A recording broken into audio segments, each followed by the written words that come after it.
আওয়ামী লীগ এখন কি করবে এই প্রসঙ্গটি নিয়ে আপনারা জানেন যে ফেব্রুয়ারি মাস জুড়ে আওয়ামী লীগ জানুয়ারি মাসের শেষ দিকেই কর্মসূচি ঘোষণা করেছে। এই মুহূর্তেও আওয়ামী লীগের কর্মসূচি চলমান রয়েছে, কিন্তু কর্মসূচি চলতে দেখে আওয়ামী লীগ যখন 1 তারিখ 1 ফেব্রুয়ারি থেকে কর্মসূচি শুরু করলো এবং সেই কর্মসূচিতে যখন ব্যাপক সাড়া জনসমর্থন দেশব্যাপী বেরুলো এবং প্রথমত ছিল লিফলেট বিতরণ কর্মসূচি। সেই লিফলেট বিতরণ কর্মসূচিটি অত্যন্ত সফল হচ্ছিল।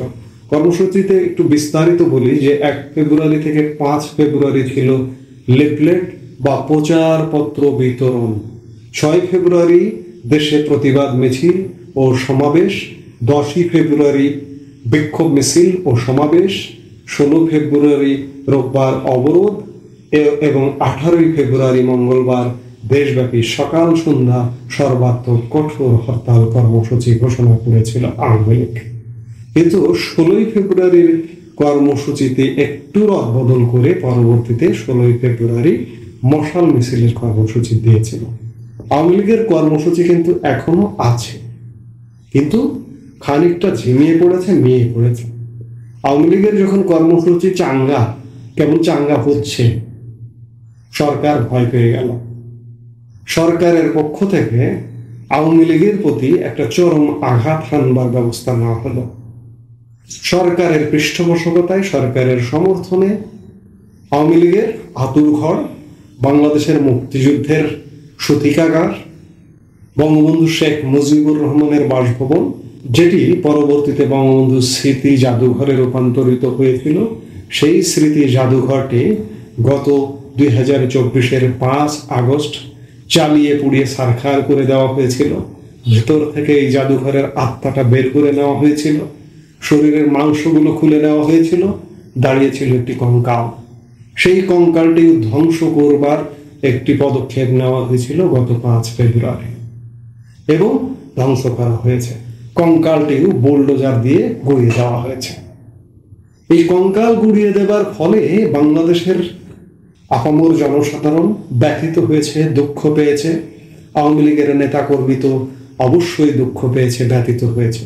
কারণ একই সাথে শুধু 32 নম্বরের কঙ্কাল ভেঙে দেওয়া হয়নি, ভেঙে দেওয়া হয়েছে সেই দিন আওয়ামী লীগ নেতাদের, আওয়ামী লীগ কর্মীদের যেসব বাড়ি ঘর ছিল সারা দেশে, এমনকি 5 আগস্ট সময়কালে যে বাড়িগুলো পোড়ানো হয়েছে সেগুলোতে আবার বুলডোজারের আঘাত করা হয়েছে।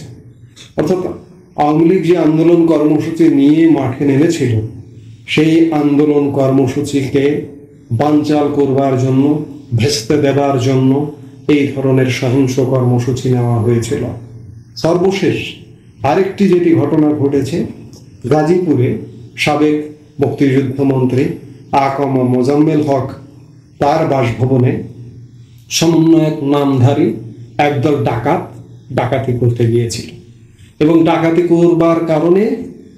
করতে যাবার কারণে স্থানীয় জনতা তাদেরকে গণধোলাই দিয়েছিল। এই গণধোলাই দেওয়ার ফলে সেই ডাকাতগুলো গুরুতর আহত হয় এবং একজন সম্ভবত সেই ডাকাত দলের একজন মৃত্যুবরণ করে। এখন প্রশ্ন হচ্ছে যে এই যে ডাকাত দলকে পিটুনি দিল স্থানীয় জনতা, এটিকে কেন্দ্র করে সমন্বয়ক নামধারী ডাকাতরা কর্মসূচি দেয়, সরকারের কাছে চাপ প্রয়োগ করে যে এই যে ডাকাতদেরকে যারা মেরেছে তাদেরকে ধরতে হবে। সরকার কি করলো? অপারেশন ডেভিল হান্টের কর্মসূচি জারি করলো, যে ডেভিল হান্ট আজও পর্যন্ত এখন পর্যন্ত চলমান রয়েছে। অর্থাৎ শয়তান সার্চ করবার একটা কর্মসূচি নিয়েছে। কিন্তু প্রশ্ন হচ্ছে, এর আগে একাধিক ভিডিওতে প্রশ্ন করেছি, শয়তান আসলে কে?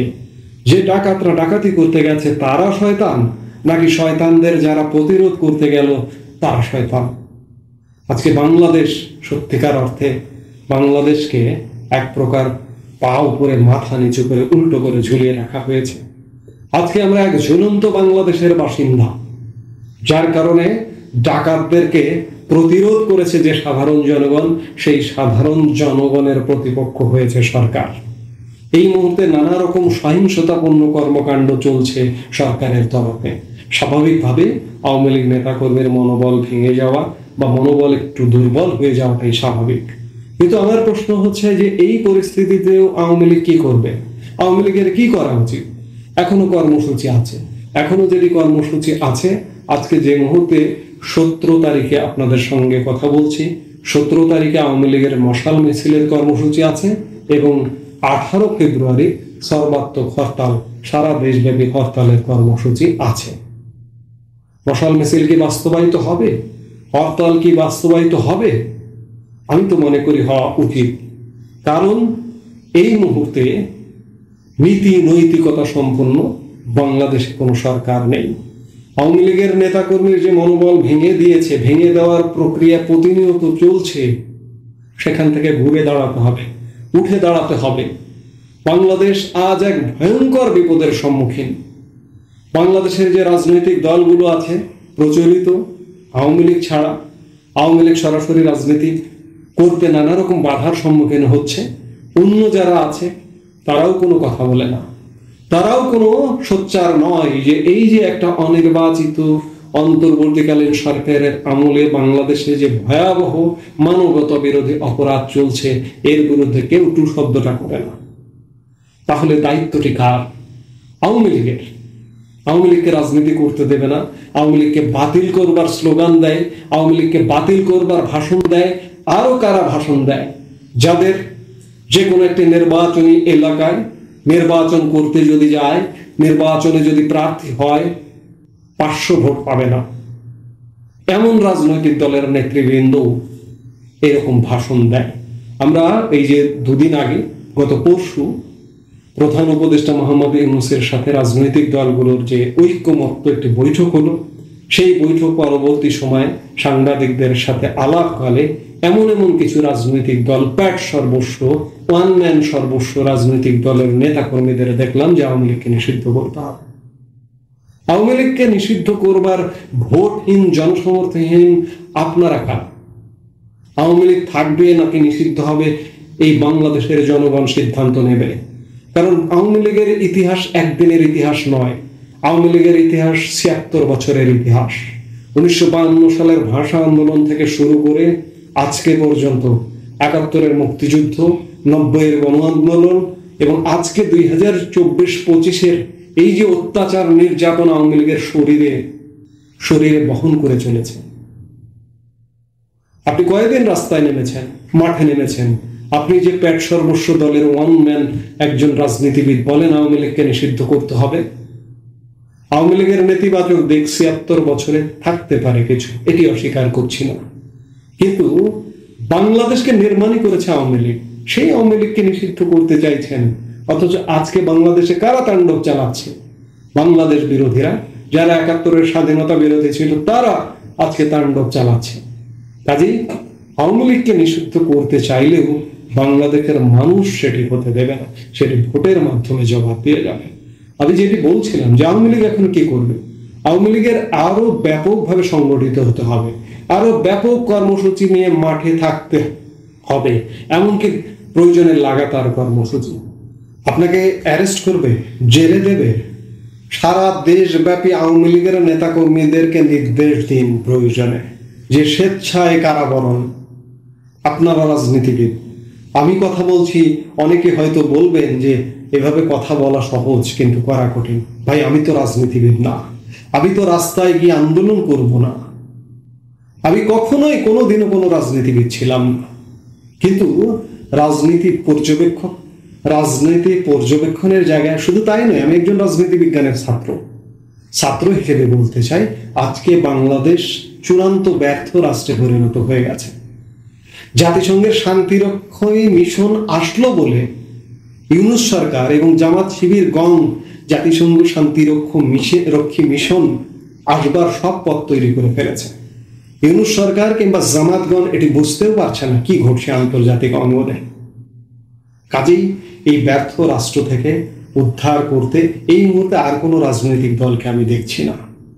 আজকে এই যে গতকাল এনবিআর চেয়ারম্যান বলেছেন এক বক্তব্যে, ব্যবসায়ীদের সাথে এক বৈঠকে বলেছেন যে সরকার চাল কিনবার টাকা দিতে পারছে না, ডলার সংকট। সরকার জ্বালানি কিনবার টাকা দিতে পারছে না ডলার সংকটের কারণে। দেশের অবস্থাটা কিন্তু এমন। কর্মসংস্থান ভয়াবহ, শিল্প প্রতিষ্ঠান বন্ধ হয়ে গেছে, বাজারে গিয়ে পণ্য পাবেন না। এই মুহূর্তে সবচেয়ে নিত্য প্রয়োজনীয় পণ্যের একটি অন্যতম গুরুত্বপূর্ণ পণ্য সয়াবিন তেল, মার্কেট আউট। সরকার কদিন আগে দেশের শীর্ষস্থানীয় একটি পত্রিকা প্রথম আলোকে দিয়ে একটি রিপোর্ট করিয়েছে যে আমদানি ব্যবস্থা স্বাভাবিক আছে। বিগত বছরের তুলনায় আমদানি স্বাভাবিক হয়েছে, কোনোটা বেশি হয়েছে, কোনোটা কম হয়েছে, অর্থাৎ একটা স্বাভাবিক আছে, স্বাভাবিকতা বোঝাতে চেয়েছে। কিন্তু বাস্তব অবস্থা তো আমরা দেখছি ভিন্ন, বাজারের চিত্র তো দেখছি ভিন্ন। এবং 2-4 জন ব্যবসায়ীদের সাথে আলাপ করে যেটি বুঝছি যে সেটি ব্যবসায়ীরা নিজেদেরকে গুটিয়ে রেখেছে। কখন কি হয় বলা কঠিন। ব্যবসায়ীরা ইনভেস্ট করছে না, আমদানি করছে না, কিন্তু সরকার প্রচার চালাচ্ছে, প্রচারণা চালাচ্ছে, সবকিছু স্বাভাবিক আছে। অনেক আমদানিকারক চলে গেছে, নতুন আমদানিকারক এসছে, এমনটাও বলা হচ্ছে। হয়তো কিছু এসছে, আসতেই পারে, কিন্তু সার্বিক চিত্র তো তেমনটা নয়। বাজারে পণ্যের উপস্থিতি তো অ্যাভেলেবেল নয়। সবকিছু মিলিয়ে দেশ এক ভয়ানক বিপর্যয়ের মুখে। আজকে সত্যিকার অর্থে আওয়ামী লীগকেই দায়িত্ব নিতে হবে। আওয়ামী লীগ কোন পর্যায়ে আছে, কি পর্যায়ে আছে, আমরা প্রকাশ্যে সেই অর্থে কোনো সাংগঠনিক কর্মকাণ্ড দেখতে পাচ্ছি না। আওয়ামী লীগের বেশিরভাগ কেন্দ্রীয় নেতৃত্ব বিদেশে আছে এবং কেন্দ্রীয় নেতৃত্বের প্রতি বাংলাদেশের সারা দেশের তৃণমূল নেতা কর্মীর বেশিরভাগ নেতৃত্বের প্রতি আস্থা নেই। বেশিরভাগ কেন্দ্রীয় নেতৃত্বের ব্যর্থতা, পচন ধরার কারণে আজকে বাংলাদেশে এই অবস্থা। প্রয়োজনে বাংলাদেশের জন্য একটি নতুন আওয়ামী লীগের একটি নতুন ব্যবস্থা, একটি নতুন ইউনিট, পরিচ্ছন্ন মানুষদের অন্ততপক্ষে অন্তর্বর্তীকালীন দায়িত্ব দিয়ে হলেও এই দলটিকে সংগঠিত করা উচিত এবং আন্দোলনকে সংগঠিত করা উচিত এবং একই সাথে লাগাতার কর্মসূচি থাকা উচিত। অনেকে হয়তো বলবেন যে এখনই আওয়ামী লীগের কর্মসূচি দেওয়ার সময় আসেনি, কবে আসবে? এভাবে যদি চলতে থাকে এভাবেই তো চলবে। আপনি কবে সুদিন আসবে, আপনি কর্মসূচি করবেন, করতে পারবেন, সেই অপেক্ষায় বসে কর্মসূচি দেবেন না, এটি তো হতে পারে না। ওই যে বললাম, সবাই মাঠে নামো, মাঠে নেমে গ্রেপ্তার, স্বেচ্ছা গণগ্রেপ্তার করতে দিন। রাজনীতি করেন, আপনি জেলে যাবেন, জেলে থাকবেন। আওয়ামী লীগের প্রধান নেতা বঙ্গবন্ধু শেখ মুজিবুর রহমানের কথা জানেন না? যিনি 55 বছরের জীবনে 13 বছর জেলে কাটিয়েছেন। চিন্তা করেছেন একবার? কাজে আপনি রাজনীতি করেন, আপনার জেলে যেতে হতে পারে, জুলুম সহ্য করতে হতে পারে। আপনি তো জনসেবার জন্য রাজনীতি করতে এসেছেন, পয়সা কামানোর জন্য তো রাজনীতি করতে আসেননি। যদিও বা অনেকে পয়সা কামানোর জন্য রাজনীতি করতে আসেন, কিন্তু সেই দিনগুলো ভুলে যান, পয়সা কামানোর চিন্তা থেকে বেরিয়ে যান। সেবার জন্য আসুন রাজনীতিতে, রাজনীতিকে মহৎ পেশা হিসেবে বরণ করে নিয়ে রাজনীতিতে আসুন। আজকে আওয়ামী লীগের কাছে আহ্বান জানাবো, দেশ বাঁচান, মানুষ বাঁচান। মানুষ ভয়াবহ বিপদে আছে এবং মানুষ বিপদে আছে, এজন্য দেশও ভয়াবহ বিপদে আছে।